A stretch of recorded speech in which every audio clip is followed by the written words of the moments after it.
This is luminol. It's a chemical that exhibits something called chemiluminescence, and when it reacts, it can release light. To make this happen, I just have to add water to a beaker and a decent amount of sodium carbonate. Then I can add the luminol, which can dissolve in this solution. I also need to add some sodium bicarbonate, and this solution is basically ready. Now, I just need to make an iron solution by mixing together 3% hydrogen peroxide and something called potassium ferrocyanide. To make the luminol glow, I just have to mix these two solutions together.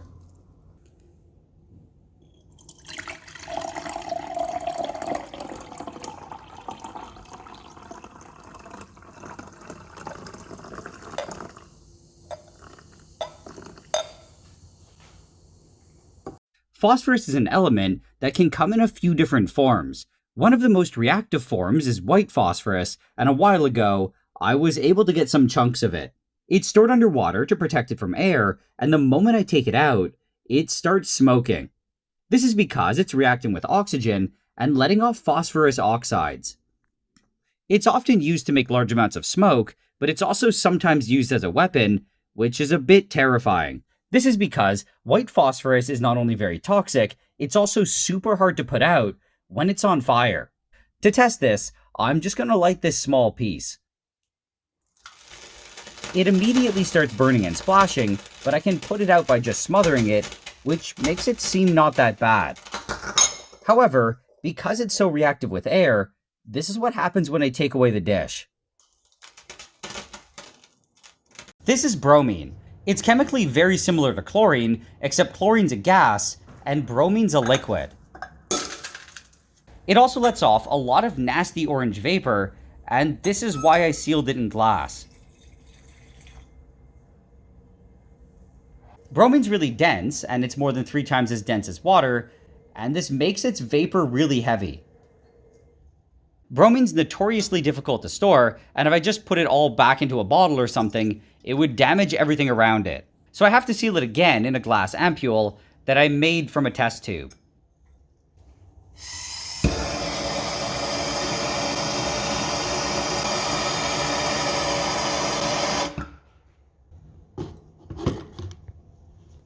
This is just a regular ice cube, and if I drop it into water, it floats. This is because as water freezes, it expands, and the density of the solid becomes less than the liquid. This, on the other hand, is another ice cube that I made, but this one's kind of special because it's actually able to sink. This isn't because of some weird ice cube making trick, though, and it's just because I made it using heavy water. This heavy water, which is also known as D2O, is about 11% denser than regular H2O. So, while it still expands when it freezes, this extra density allows it to still stay heavier than regular water, and I think that's pretty cool. This is mercury metal. It's one of the only elements that's liquid at room temperature, and it's also very dense. It's even denser than lead, and it can float this bag of lead on top of it. Mercury is known for being very toxic, but in its metallic form, it's kind of okay to touch. This is because, as long as you don't have any cuts or anything, it's not able to go through skin. But it does let off invisible vapor that you can breathe in, which can lead to mercury poisoning. So, even though it is kind of fun to play with mercury and to touch it, I really don't recommend it.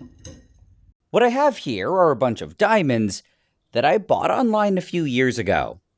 They're all uncut and they're quite small, but I still think they're pretty nice. What I think is really cool, though, is what happens if I put them all in a quartz tube and start blasting them with a blowtorch. As they warmed up, they started glowing red, and normally, this is all that would happen. However, in this case, I'm also shooting in some pure oxygen. In general, diamonds are usually pretty resilient, but under these conditions, they're actually getting vaporized. They're all being turned into carbon dioxide gas, and after about 40 minutes, all of my diamonds had disappeared.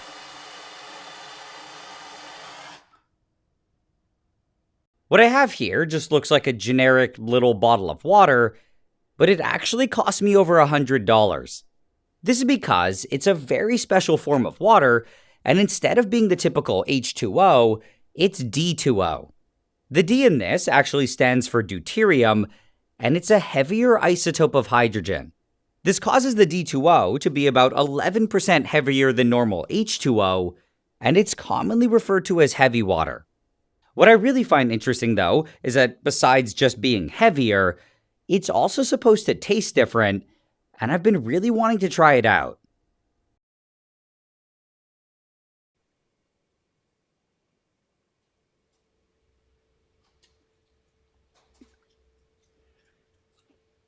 It's actually kind of sweet. It's like there's a little bit of sugar in it. What I have here just looks like a bunch of generic metal chunks. However, what I think is cool is that this is actually pure calcium. I've always thought it was weird to think of calcium as a metal, but I mean, it is. It's also pretty sensitive to air and moisture, which is why it's safely stored and protected in this glass ampule.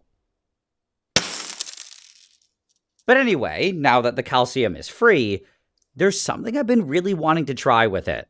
So I collected a small amount of it, and now I just want to drop it into some water. It all started reacting almost immediately and turning into calcium hydroxide, which was making the water white. On top of this, though, it was also releasing flammable hydrogen gas, and I really like the little popping sounds. This is just a regular Energizer lithium battery, and what's inside of it honestly kind of scares me. Just for fun, though, I'm going to open it up, and I've already made a little cut in the outer shell. Opening batteries like this is dangerous, and it's almost always a huge pain, but I was eventually able to pop off its shell. Now I can unroll its insides and reveal the thing that scares me. It honestly doesn't look like much, but it's a bunch of lithium metal, and it's extremely reactive. The metal itself technically isn't what scares me, though, and it's what can happen if it's added to water. Normally, it just fizzles a bunch and maybe lights on fire. In this foil form from the battery, though, it can sometimes be a bit more reactive. I personally had to discover this the hard way, and I'm very lucky it all turned out okay. This is just a regular light bulb, but I'm only interested in its insides. This is because I've been curious to see what happens if I plug it in without the bulb. It actually lasted a lot longer than I expected, but it basically just burned.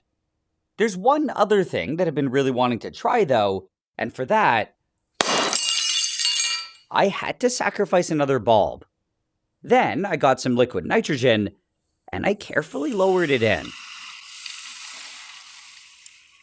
Now, if I turn it on, it doesn't just immediately burn. This is because the liquid nitrogen is surrounding the filament with nitrogen gas and protecting it from air and oxygen. It's actually kind of acting like the bulb, which is often just filled with nitrogen gas, and I think this is pretty cool. Here I have some mercury, which is the only metal that's a liquid at room temperature.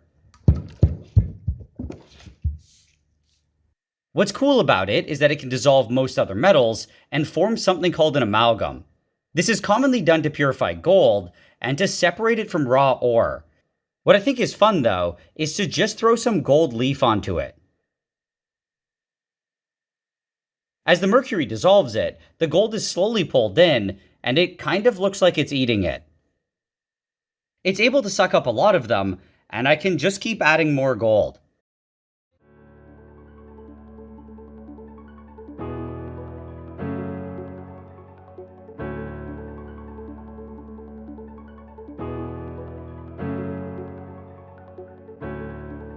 So today, I've decided to make a really unstable chemical called manganese heptoxide. To do this, I just need to start with some sulfuric acid and then sprinkle on something called potassium permanganate. It makes this angry green liquid that can spontaneously decompose just by touching it. It also reacts with almost anything organic, and this is what it does to a cotton ball. It's even more violent with liquids, and this is what it does with ethanol and acetone.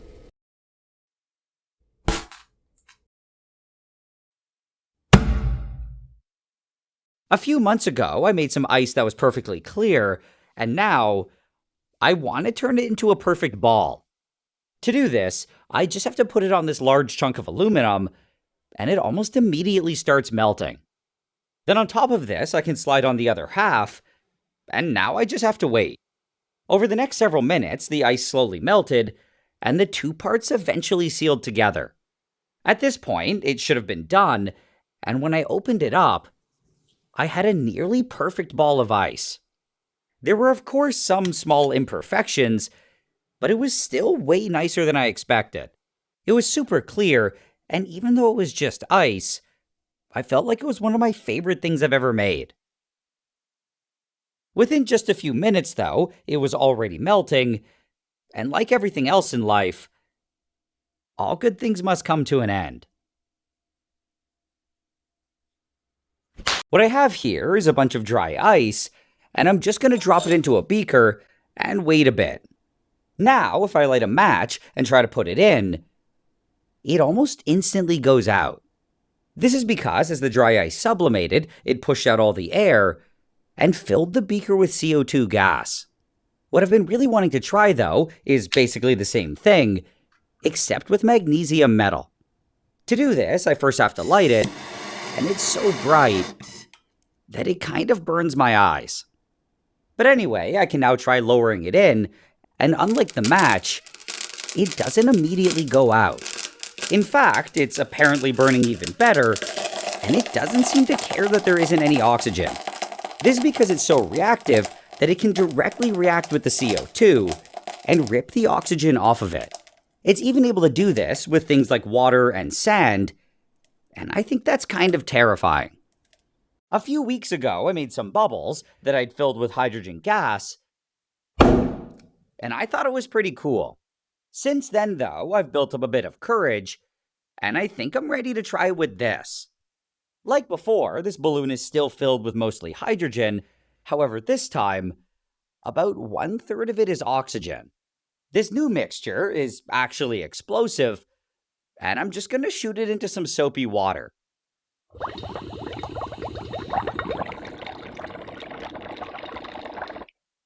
Eventually, I'm left with a nice pile of scary bubbles, and I can very carefully scoop them out.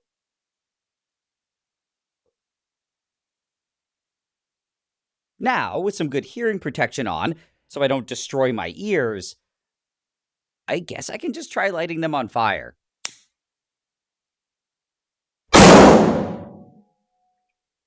Holy! What I have here is something called ferrofluid, and if I put a magnet under it, it's able to make these really weird spikes. Then, if the magnet's pulled away, the spikes all magically disappear, and this honestly kind of blows my mind every time I see it. What I also think is interesting, though, is what happens if I put it directly onto the magnet. It doesn't really spike like before, but it becomes super slippery.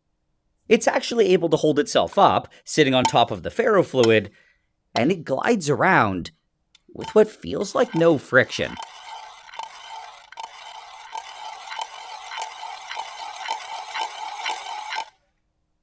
Personally, though, my favorite thing is what it can do on paper. It's able to slide super effortlessly, and it feels like the smoothest marker I've ever used. The line that it makes is also shockingly clean, and I just think it's pretty cool. What I have here is just a regular ball bearing, and when I drop it onto some metal, it kind of doesn't do anything. However, when I drop it onto this thing that I made, which is called an atomic trampoline, it just keeps on bouncing, almost like it's never gonna stop, and I think this is pretty cool.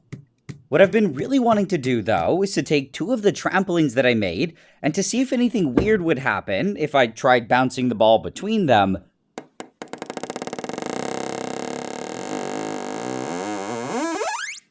and it was honestly even better than I expected. I mean, I assumed that it would bounce a lot, but not nearly this much, and the super high pitched sound that it makes tells me that it's bouncing a ridiculous number of times. In fact, at its peak, at least based on what I could count, I could sometimes get it to bounce up to several thousand times per second, which in my opinion is kind of unbelievable. This is just a regular beaker, and I want to make it disappear. To do this, I'll put it in another beaker, and I'll pour in a goopy liquid. At first, this isn't too interesting, and the fun only happens when the goo starts overflowing. Now, almost like magic, the beaker slowly disappears. This is happening because the liquid, which is actually just vegetable glycerin, bends light in almost the exact same way as the glass. This makes it nearly impossible to see when it's submerged, and the glass just blends in with the rest of the glycerin. The beaker is of course still there, but I think it's surprising how well it's hidden.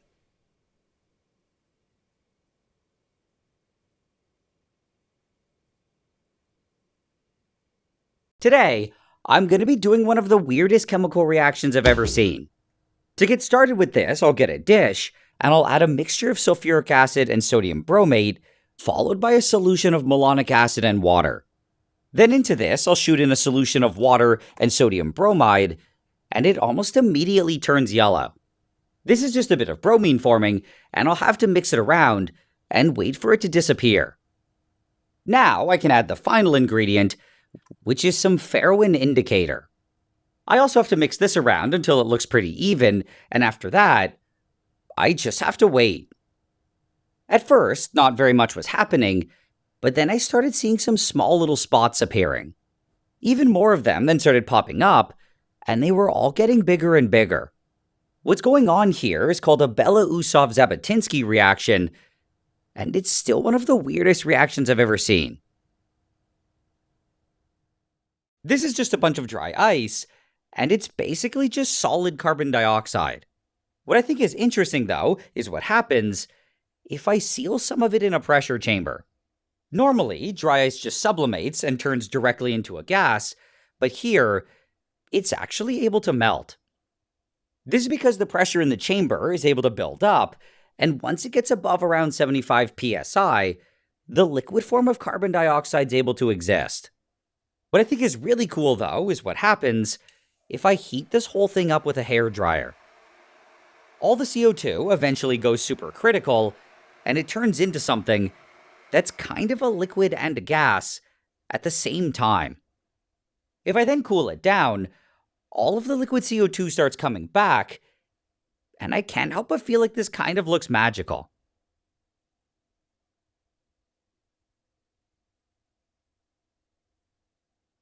Unfortunately, my favorite book is on fire, and I should probably do something about it.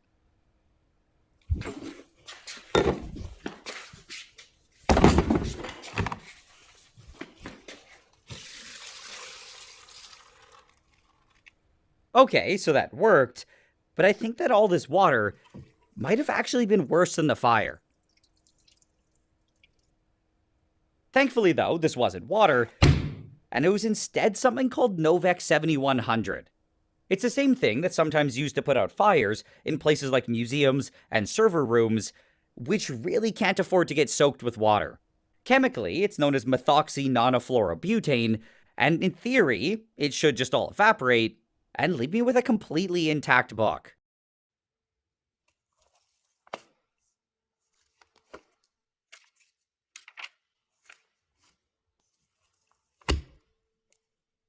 What I have here just looks like a generic rock that you might see at the side of the road.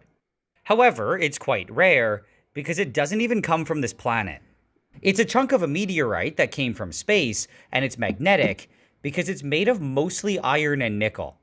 In its whole and intact form like this, I think it's pretty cool, but it isn't super beautiful. So what people do is cut it into thin slices to show what it looks like on the inside. This is the best slice that I have, and you can see that it's a mixture of a metal and a mineral. The metal, as I mentioned before, is a mixture of nickel and iron, and the transparent mineral is called olivine. What I have here is a bunch of sulfur, and there's something I've been really wanting to try with it. Before I do that, though, I first have to blast it with a blowtorch. This causes it to almost immediately start melting, and it's kind of hard to see, but it also lights on fire. If I then keep shooting it, it eventually completely melts, and the flame becomes much more obvious. It still isn't very bright though, and what I've been really wanting to do is to try lowering it into pure oxygen. In theory, this should make it burn a lot better, and it definitely seems to be working. In fact, unlike before, it might even be too bright, and it's probably not a good idea to look directly at it.